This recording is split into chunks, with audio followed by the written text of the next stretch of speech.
Welcome to another episode of China Update, where I provide you guys with the most up-to-date political, economic and geostrategic analysis on the world's number 2 economy. My name is Tony. Let's jump in.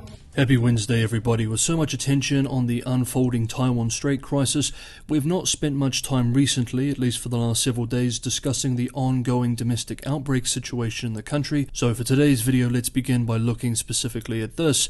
Zero COVID remains a priority policy for Chinese officials, as before the discovery of even just a few cases can cause local cadres to scramble to restrict large parts of a locality, potentially resulting in widespread economic and social disruptions. And we're seeing just that this week. And of course, just the risk of restrictions or lockdowns can continue to hurt business confidence and consumer confidence. The current main outbreak of concern is from South China's tropical Hainan province, a popular tourism destination, which has already spread to over a dozen other cities across southern China. As of yesterday, Tuesday morning, at least 11 cities and counties in Hainan province alone had entered some form of lockdown. Over 8 million people have been barred from leaving their homes unless necessary.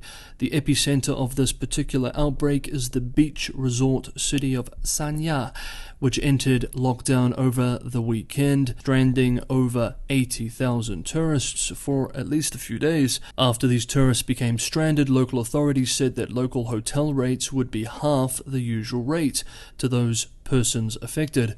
Of course, the authorities did not cover this cost that was placed on local businesses, some of which in turn increased their prices to offset the discount, shifting the cost to the stranded tourists.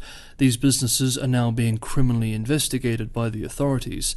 Sanya has reported over 1,500 local cases since the beginning of the month. The lockdowns across the province will be devastating to the critically important tourism industry, which accounted for 33.9% of the province's GDP last year, according to official data. Early estimates forecast that August will see trip cancellations in the millions.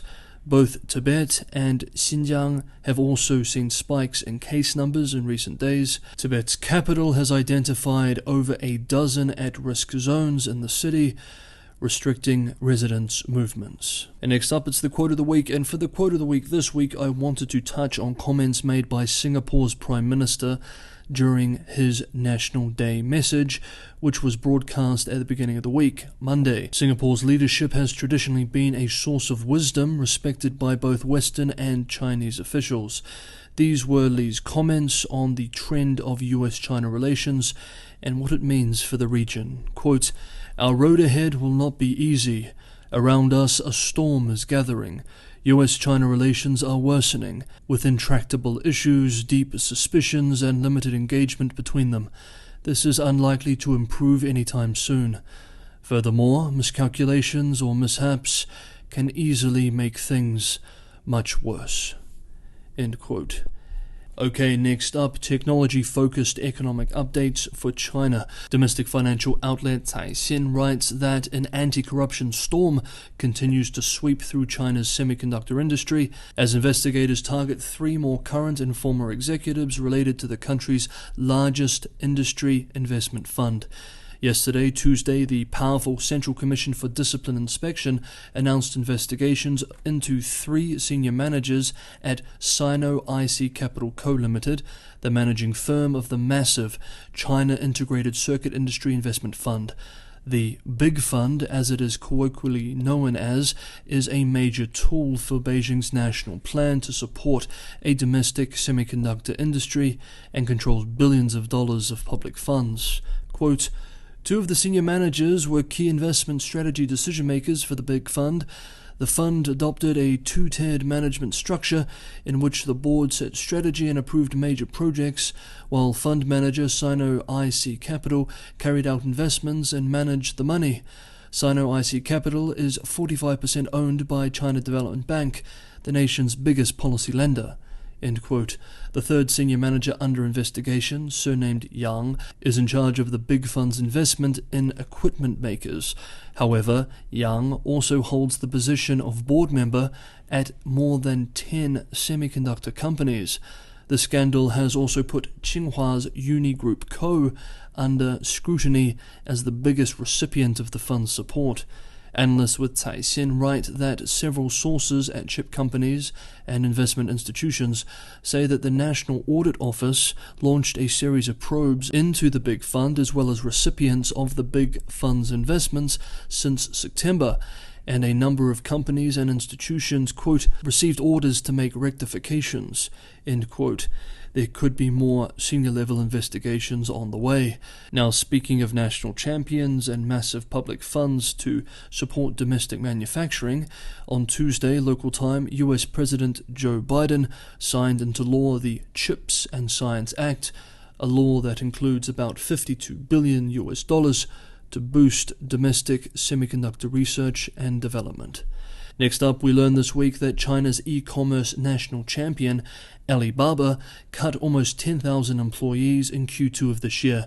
Yet another sign that China's technology industry continues to face a difficult environment, both at home and abroad. The Hangzhou-based tech giant reported a little over 245,000 employees at the end of June, showing 2 consecutive quarters of layoffs, though only 2,300 workers were let go in Q1. Alibaba's biggest shareholder, SoftBank Group Corp, this week committed to large-scale cost-cutting measures after a devastating Q2 performance. Now, while this is not good for Alibaba, this trend is not unique to the company or to China for that matter. Technology companies around the world are downsizing in the face of global economic headwinds and political instability. North America's Amazon.com, for example, saw almost 100,000 job losses this year. What makes Alibaba and other Chinese technologies unique in this pain, however, is that the bleeding started much earlier than 2022. Quote, once the most valuable company in China, Alibaba has lost market value since Beijing launched a sweeping crackdown on the tech sector more than a year ago. The government forced Alibaba FinTech affiliate Ant Group Co. to call off what would have been the world's largest initial public offering in 2020, and then launched restructuring measures that have undercut Alibaba's business model. End quote. And finally, Beijing, through state media, has claimed to have successfully launched an experimental reusable spacecraft this week. The spacecraft was launched on a Long March 2F carrier rocket from a launch center in North China's Inner Mongolia. If the reports are accurate, it would represent an important step forward in China's space ambitions.